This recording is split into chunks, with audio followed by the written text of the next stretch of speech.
So there's a lot of toxic men out there. All right. There's also a lot of good men, but there are a lot of toxic men. And there are various reasons why a lot of women continuously end up with a toxic man, or specifically, a woman finds herself repeatedly uh, ending up with choosing a toxic man, right? Now, granted, we all know there's some situations where the man plays a role, tries to behave and act like he's this great guy when he's really not. We get that. I want to focus on when there's something within that woman that is gravitating to that toxic man, or allows her to entertain and deal with this type of guy. And I don't want this to anyone to feel like I'm trying to blame you, attack you, pick on you, anything like that. I just want to make you aware, because if you're not aware of it, and if it does apply to you, because you might be sitting here saying, well, no, that's not me. Listen to the whole video, because one of these things, or more than one of these things, may apply to you. And without you acknowledging it, addressing it, and resolving it, well, then the cycle never gets broken. Okay. So let's break down some of the reasons why some women keep choosing a toxic man. And one of those common reasons is the idea of you can fix him, or fixing the bad boy. And I want to highlight the bad boy for a second. Okay. So, you know, there's a lot of men who feel like women want toxic men, women want bad boys, and will choose these men over good guys.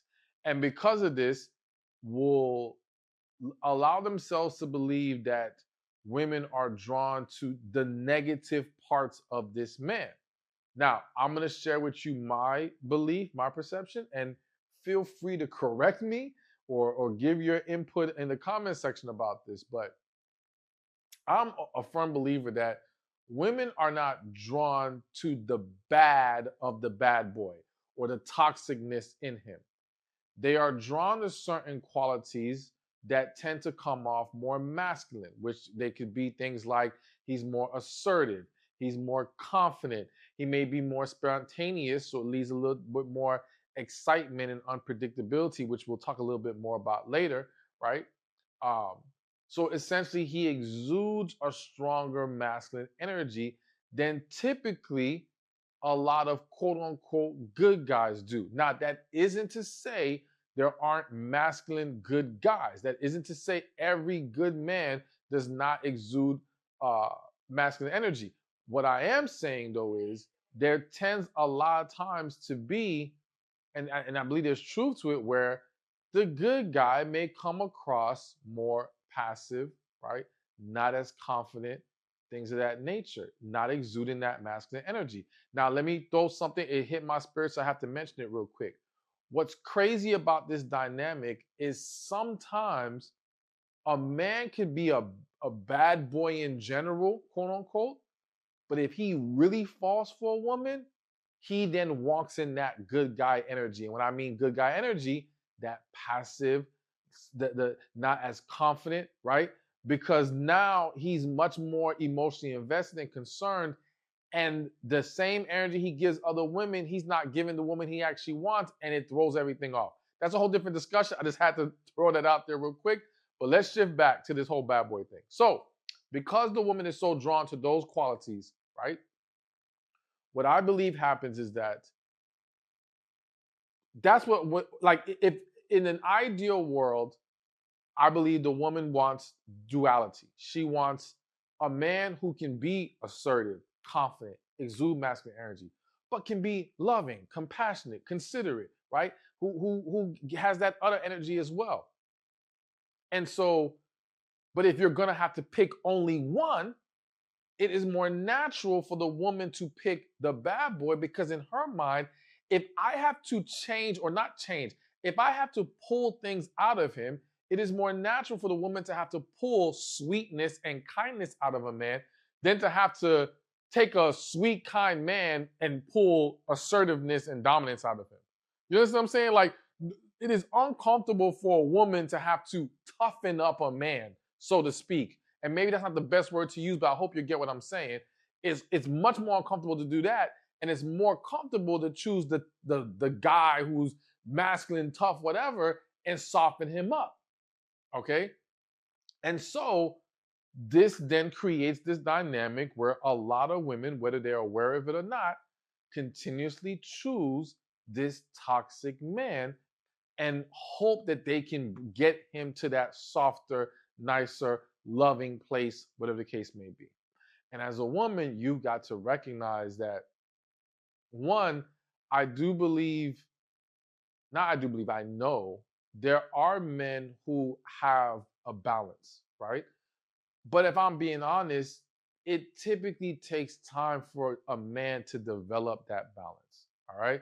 So depending on and I acknowledge that there's even grown older men who still haven't figured it out. But I think that finding that balance can be difficult for a lot of guys. And I think what's important is when you are dating, expressing the need for that balance. All right. And again, not trying to make him be those things, not trying to force those things out of him, just expressing the need. And then it's up to him to understand what's necessary here and how he needs to navigate it. Okay. But I will admit it's tricky. It's not easy. And this is what can lead to a lot of women choosing that bad boy, that toxic guy. And so I would much rather see women, again, be more expressive about it, be more patient in receiving a guy who understands how to bring both of those things to the table. Um, and if you are going to see if you can pull it out of this guy who is possibly toxic, bad boy, whatever, again, like, don't get so romantically involved. If through a friendship, a genuine friendship, this gets developed, okay, cool. But getting too involved and attached to a man who may never tap into that loving, kind, compassionate side, who may never walk away from his toxic ways, and understanding that it's not simply about pulling it out of him, because if he does not know how to love and pour into you, there's also a very good chance he has things he has not healed from. Okay. So the key is he willing to get the healing? Is he willing to work on himself? But it's not that you can just change this man. But I felt like it was important to kind of discuss this dynamic. And again, some of you may already understand this and know this, but some of you just might be like, wow, I didn't think about it like that. And I believe, and again, I'm open to any correction or disagreement here, but I believe this is what lends to that dynamic so much. So that's that. Let's move on to the next point. All right. So another big, I think this is a huge reason why some women keep choosing a toxic man is the need for codependency. All right. So I want to first read to you one of the definitions that pops up uh, on codependency. Okay. And it says codependency, and specifically this is codependency in a relationship. Codependency, also known as relationship addiction, takes place when one person believes it's their job to save another person by attending to all of their needs. A codependent person builds their identity around this purpose and takes on a self-sacrificial role in the relationship. So let me explain it my way. All right. But I want to start with that as a base. So there's a lot of women who, in their desire to feel valued and needed, will choose men who need them. All right. Choose men who they can essentially save. So I apologize, but I'm gonna say it because it's kind of funny. You're Captain Save a Bum. I don't want to look at anyone as a bum, but it just sounds better that way. Because I'm sure you've heard of Captain Save a Hoe. Well, y'all, some of y'all are Captain Save a Bum. All right, and in trying to do that, a lot of women, whether they realize it or not, they're thinking that this gives them greater security in the relationship because one, he needs them, so it's not as easy for him to walk away. It's not He would be, in her mind, he would be less likely to betray her because again, he needs her. He will be appreciative of what she's done for him. Like he will be indebted to her essentially, right? And again, she will feel good about herself because look what I do for this man. Look how much he needs me. Now, to pick a man who needs you, right, and needs to be saved, you have to pick a man who doesn't have stuff going, doesn't have his stuff together, or hasn't established things in his life, right? Now, when this happens at a very young age, it's easier to validate it because if a man just, let's say he's 18, 19 years old, just got into college, naturally no one expects him to have his stuff together. So a woman pouring into him at that point, okay. Problem though is him already being that age, very likely he's not mature enough to handle um, the true emotional investment needed in a relationship, or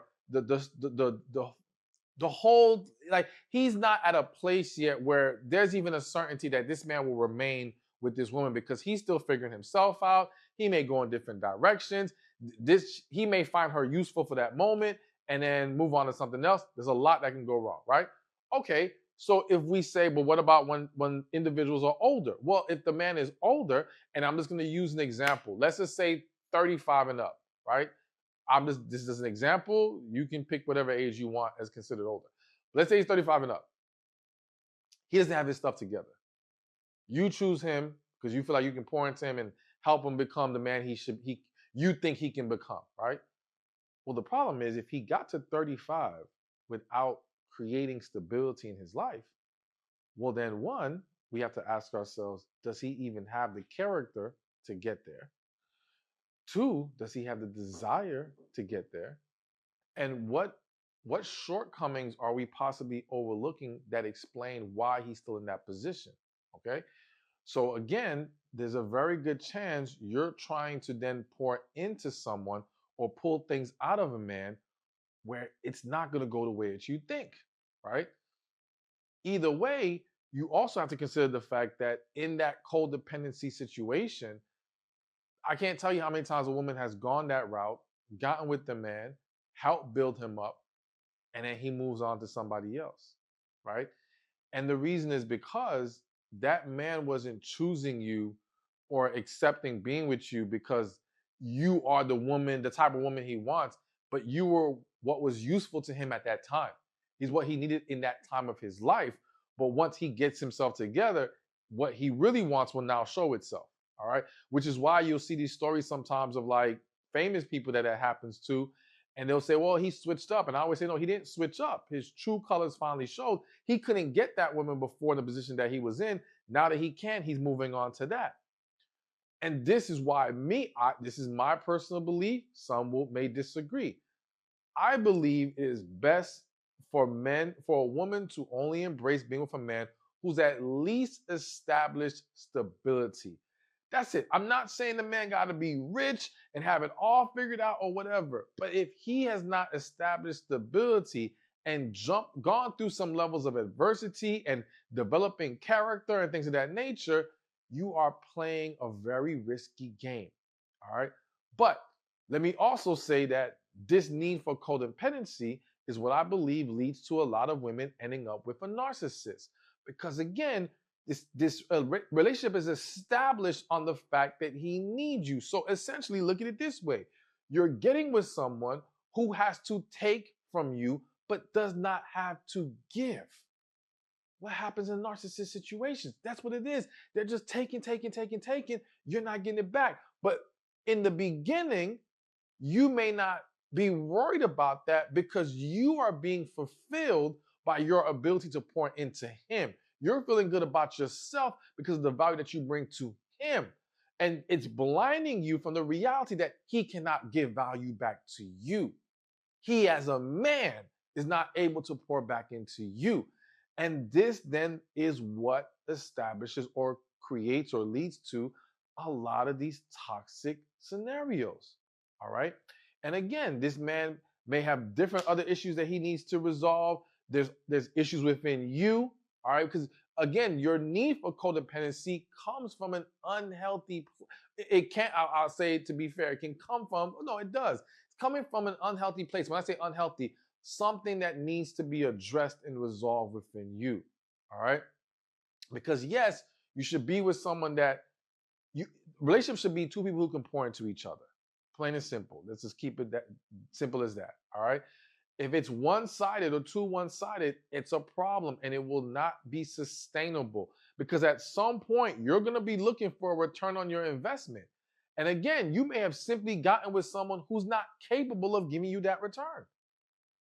And that's going to lead to a lot of frustration. But then, God forbid, the attachment's too deep at this point. You don't have kids with this man. You might be married to this man, whatever the case may be. So, of course, you keep it going. Not to mention the attachment that's formed from giving him so much time and energy. Because there's so many women that it's difficult to walk away from this after they've given so much of themselves. And again, they want to return on that investment. So they're going to hold on longer, hoping to finally get the validation or get that return. But then all they get is being more drained, more hurt, more frustrated until eventually it blows up in their face in one way or the other. So yes, the need for codependency, huge and very common. A lot more common than some of y'all may realize. Common reason why a woman keeps choosing a toxic man. All right. So here's another reason that I think may not get discussed a lot, but I've heard it discussed before in different ways. So, anyways, another reason why a lot of women or some women keep choosing a toxic man is because you kind of find it exciting. What do I mean? There are some women who love drama. There are some women who love the unpredictability that comes from dealing with that toxic man, where essentially a very good man, a very predictable man, is a very boring man to some women. I'm not saying all. Some of y'all may be like, please give me predictable and good. I'll deal with the boring, fine, right? But if some women are going to be honest about it, that can be a turnoff to them, right? Or it's not something that they can remain in. They initially may choose that guy because they feel like it's safer and they feel like it's probably the best choice to make, but they're not fulfilled by it. Now, the reason why it's important to understand this issue, let me say this. Maybe I'm being naive, but I feel like I understand some women need that excitement. They need for things not to be so mundane. I get that. I'm not going to knock that. I just believe that it doesn't have to be found through dealing with a toxic guy. I believe it can be established with a good guy if there's an understanding of it. And of course, if it's not that some men are going to just be boring guys, right? Let's call it what it is. Some men will be like that.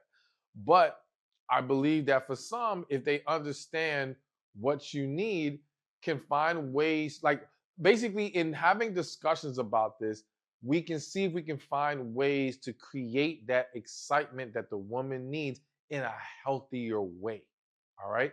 Because listen, one example is simply being more spontaneous, right? Because what did we just say? When it gets too predictable, that can become boring. So if we say, all right, if we acknowledge we need excitement, we need spontaneity, and we discuss this and express this need from the beginning, all right, well, let's say a man comes to me, he's like, yo, man, my wife or my girl, she wants me to be more spontaneous. I don't know what to do here. I'm like, all right, cool, man. If it's not naturally in you to be spontaneous, all right, like go on your calendar and just pick random days that can make sense and schedule random stuff to do. Surprise. Every now and then. Keep her on her toes. You know what I'm saying? Like do different stuff. That can help. I'm not saying it's the perfect solution, but I think most y'all would agree that can at least help. Okay. I think also considering where one lives. I think for some people, like I'll use me for an example. And I'm not going to say where, but I'm just going to say there's certain places out in the country, let's just say, where I just feel like it's killing my spirit. And when I say killing my spirit, I think there's certain places I can't live in because it's too slow. It's too slow. It's too calm. That doesn't really work for me. I've come to realize I may not be full on in the city, but I think I got to be close. I got to be in the vicinity of it. All right, and it's not even because I go out a lot, because I don't. I think it's just the energy of the environment. Okay. And that helps me not feel like I've lived in that off in the country, and I know how boring and how could that affect me mentally and in different ways versus living close to the city and the impact that had on me. So these little things are little small details that can be discussed that can at least help in this with this issue. But it starts with acknowledging as a woman that yeah, you need some excitement, and even if it's you like drama, right? Because that's why some women love watching some of these TV shows and things like that. They enjoy that. I'm not saying it's good. I'm not even gonna say it's healthy. I'm just acknowledging that this is what it is. And so again, being able to discuss this, understand this, will allow two people to find ways to counteract this or to supplement this, so to speak, in better, healthier ways. But do not let this be the reason, now that you become aware of it, why you continue to be drawn to that toxic guy, thinking that's the only place you can get that kind of excitement. All right, so let's keep this thing going. And another reason why some women keep choosing a toxic man is due to trauma bonding. All right, so here's another one where I want to read the definition. Interestingly enough, this first definition I'm going to read to you may not be what you guys were thinking, okay? But it says trauma bonds are bonds that commonly form as a result of abusive relationships. They are the surface level feelings of attachment and intimacy that can result from an abusive cycle. In a trauma bond, partners think they have true love or connection, even though the relationship is harmful. Now, that is one version of it. The other version I think that is more people are more commonly aware of is trauma bonding through shared traumatic experiences. So, for example, a woman meets a man, they both recently lost their parents in an accident, and they start bonding over this shared traumatic experience, right? Or it could be, for example, you'll have situations where, um, let's say a woman lost her boyfriend, right? And he had a male best friend. So the male best friend lost his best friend. The woman lost her man. They and consoling each other and being there for each other over this shared trauma of losing that man. Then they develop an attachment to each other, and boom, relationship comes about. So either way, at the heart of all of this is trauma, right? And this is something that can happen very easily to people. And what's very tricky or risky, I don't know if that's even the best word to use, but what you have to be mindful of is that what when we're using the example of shared traumatic experience, it's very easy to feel drawn to this person because you feel like they understand you, right? Because they're going through the same thing you're going through, all right? And that makes you feel a level of closeness to them. That makes you feel like they get you in a way other people don't. But it's really based off of that thing. It doesn't mean outside of this you guys automatically align. Now, listen, I will never rule out the possibility. Has there ever been a situation where people were brought together through a trauma bond, but actually had something deeper and real there in a connection? Yes, that's happened. I'm not going to sit here and say that's the common thing, but has it happened? Yes. But I have seen many more situations where, again, they mistake this shared experience and this ability to relate to each other as something deeper when it wasn't, right? And when they move forward in a relationship, well, things really start to go haywire and go crazy, as well as part of the other problem with the trauma bonding is that it feels so good to have this person who supports you, who understands you. You guys are sharing this. And because you guys are consoling each other, make each other feel good, you're lost into that, but you're forgetting that there's still healing that hasn't taken place. Okay? And so what I mean is if you now move forward in a relationship when healing hasn't taken place, well, guess what? That's going to be the trigger to problems coming. So I've seen people who trauma bonded get in this relationship, but then overlook the fact or have to then come to the realization that they're now with someone who, let's say, has a drug addiction or is an alcoholic, right? They had a different issue that was kind of being overlooked because this trauma bond, was reeling them in. So all this to say, like, yes, you have to be mindful of this. You have to be aware of this. It does explain why many people end up in these situations. But the next point I'm going to give is how we're going to help ensure or to minimize the chances that that happens to you, as well as all the other things I've been mentioning on this list. All right. And so now what I would say is the biggest, most important reason why a lot of women or some women keep choosing a toxic man is because you have not healed yet. Okay? So I always say when someone has not healed, they are 99% likely to choose the wrong person to be with because a lack of healing blinds you. A lack of healing causes you to be fearful of true or full vulnerability, which when true love comes your way, when connection comes your way, it requires full vulnerability.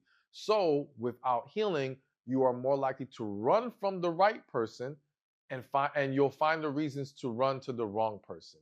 It will feel safer with the wrong person, right? And when I say safer, I mean you'll feel like you have more emotional control. So essentially, when you haven't healed and you get with this person who's requires this full vulnerability and connection, true love just pulls everything out of us. It pulls our insecurities out of us. It just leaves us emotionally naked. Well, that's frightening. That's terrifying, right? So the other toxic relationship, the dysfunctional person that doesn't require us to be vulnerable, that doesn't require us to be better than what we are right now, that doesn't pull all these things out of us, it feels easier or safer there. Not safer in a good way, but safer in a way that I don't have to face my fears. I don't have to conquer these issues, right? And that's why so many people, I cannot tell you, I can't tell you how many people have met the right person but could not handle being with them. It is such an unfortunate reality, but there are so many people who have run for their lives and would rather convince themselves that that person that was right for them wasn't to make themselves feel more comfortable about the decision. But it's like, no, no, no. This all was about the lack of healing that existed within you, which is why I am such an advocate, or I push so hard for you guys to heal and not just wait till you meet the person to heal, but to do it now while you're single, or I don't care what stage of relationship that you're in, married, single, boyfriend, girlfriend, whatever. I want you to heal because your best chance at success starts there. All right. But when you haven't done that part, all these things I talked about can become a big issue for you. You'll have a harder time with being able to recognize the unhealthy attachments and break free from them and all these different things. So do not neglect the need to go through the healing process. I have resources. I have the book Love After Heartbreak. I have my programs. I have all these things. And listen, I don't care where you go to get your help. You ain't got to come to me. I'll go wherever you feel led to go. Excuse me, pray about it, talk to God, ask. Because understand this, I believe there are different people God created on this earth to reach different audiences. Okay. So my voice is not meant to touch everybody. My ways of getting you to a better place is not meant to be for everybody. It is meant for a specific audience. And then there's another guy or another woman who's meant for this other audience and this other audience. And so my all I care is that you end up where you need to be. I don't care who you go to. I don't care who gets the credit. To me, it's not about me getting credit because it ain't me, it's God. You know what I'm saying? So to me, God gets the glory at the end of the day, anyways. So I don't care. I just want you to get what you need to get on the path that's best for you so that these issues do not continue in your life. All right. And that you can receive the blessings that God has for you. Hey, thank you for watching this video. Be sure to check this one out right here, and I'll see you there. So listen, in this dating world that we live in today, there's a lot of dynamics now that didn't exist before. Like once upon a time, it was just you